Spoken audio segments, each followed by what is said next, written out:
स्याना विधानसभा booth अध्यक्ष सम्मेलन में योगी सरकार के परिवहन राज्य मंत्री दयाशंकर सिंह स्याना नवाब फार्म हाउस पहुंचे और मंच से बोलते हुए कहा कि आज मोदी के नेतृत्व में चुनाव हो रहा है।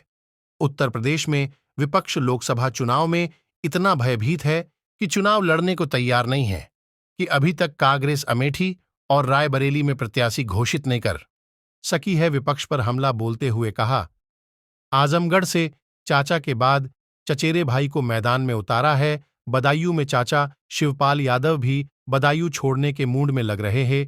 वो भी अपने पुत्र को चुनाव लड़ाना चाह रहे हैं और कन्नौज में भी अभी तक प्रत्याशी घोषित नहीं हुआ है और साथ ही हार के डर से समाजवादी पार्टी ने कई जगह प्रत्याशी बदले। परिवहन मंत्री दयाशंकर सिंह ने मंच से अपील कि भाजपा प्रत्याशी डॉक्टर भोला सिंह को भारी मतों से जिताए और नरेंद्र मोदी जी को मजबूत करे। आप देख रहे हैं निर्भय न्यू टाइम्स से सर्वेश कुमार की रिपोर्ट। वो कह रहे हैं हमारा बेटा लड़ेगा, हम नहीं लड़ेंगे। आज पूरे उत्तर प्रदेश के अंदर आप सबके अथक प्रयास से, आप सबके पसीने के मेहनत से और मोदी जी और जोगी जी के नेतृत्व से आज विरोधी इतने हतोत्साहित हो गए हैं जो चुनाव लड़ने की हिम्मत नहीं कर पा रहे हैं, वो आपसे कैसे लड़ पाएंगे। इसलिए आप, क्योंकि यहाँ पर आप लोग वो हैं कि थोड़ी सी आप लोग अपनी इच्छा शक्ति को बढ़ा देंगे तो 7 लाख के पार भी डॉक्टर भोला सिंह को पहुंचा सकते हैं। एक वोट मुझे बताया गया कि 5000 से ज्यादा यहाँ पर पन्ना प्रमुख बनाया गया है और सभी अपने पन्ना प्रमुख, अपने पेज प्रमुख यदि ये निर्णय कर लें कि हम एक वोट भी अपने बूथ पर बिना वोट के खाली नहीं रहने देंगे तो आप देखिए आपका परसेंटेज कितना बढ़ जाता है। क्योंकि आप यदि 10-15 वोट अपने बूथ पर बढ़ाएंगे तो भोला सिंह को लाखों वोट बढ़ने में आसान हो जाएगा।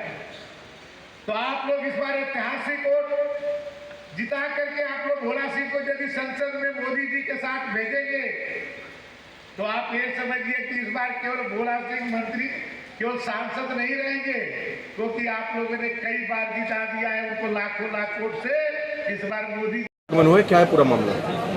आज हमारे स्याना विधानसभा के बूथ सम्मेलन था। हमारे बूथ प्रभारी, हमारे बूथ संयोजक, हमारे सेक्टर संयोजक, हमारे मंडल अध्यक्ष, हमारे सभी पार्टी के पदाधिकारी आज बूथ पर किस तरह से हम लोगों को अपने वोटों को निकालना है, हम लोग को वोट का परसेंटेज कैसे बढ़ाना है, इस पर आज जो है इस सम्मेलन के माध्यम से हम लोग अपने कार्यकर्ताओं को बताएं। और हम लोग चाहते हैं कि पिछली बार से 10% वोट जो है स्याना विधानसभा का बढ़े, क्योंकि माननीय डॉक्टर भोला सिंह जी का मार्जिन बढ़ाना है। यहाँ से जीत तो पक्की है। आप देखिए 2014 में जितने वोट से जीते उससे लाखों वोट से ज़्यादा वोट से 19 में जीते। इस बार तो वो 7 लाख से पार वोट से जीतने वाले। मंत्री 400 पार का क्या उद्देश्य है? देखिए 400 पार का उद्देश्य ये है कि जो काम माननीय मोदी जी ने किया है, देश के लिए किया है, यहाँ के लोगों के लिए किया है। आज़ादी के बाद पहला प्रधानमंत्री नरेंद्र मोदी है जो 10 वर्षों के अपने काम को जनता के बीच में ले गए। पहले जनता नेता से पूछती थी कि आपने क्या किया। पहली बार देश का प्रधानमंत्री कह रहा है कि मैंने ये किया। ये देश की जनता का जो 75 वर्षों में नहीं हुआ वो सभी काम मोदी जी ने करके दिखा दिया। इसके बल पर हम लोग कह रहे हैं कि 400 के पार मोदी जी ने नारा दिया है। आप देखिएगा 400 से कितना आगे हम लोग बढ़ रहे हैं, उसकी काउंटिंग करिए। विपक्ष का मंत्री जी ये भी कहना, जब से भाजपा सरकार में आई है महंगाई चरम सीमा पर है, इस पर क्या कहना चाहते हैं? कोई महंगाई मुद्दा नहीं है।